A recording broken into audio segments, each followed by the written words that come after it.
high-low diet. I should probably come up with a better name for this.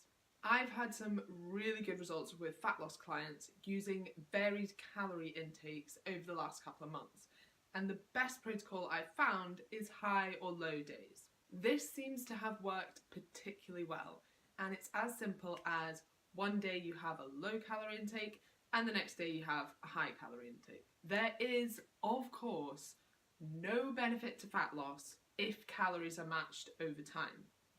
However, what I have found is increased adherence, which I'm putting down to increased willpower and a reduced sense of restriction. For example, let's say you have a low calorie day and you're going to bed a little bit hungry. Usually, this is when you might talk yourself out of a diet. You tell yourself that if you're hungry now, you're only going to be hungrier tomorrow and that you'll never be able to stick to the diet. However, if you know that tomorrow you're going to have a higher calorie target, you can usually get through the day knowing that tomorrow is going to be that bit easier. And my hypothesis is that these higher calorie days are restocking willpower. If you do fancy giving this a go, here are some tips.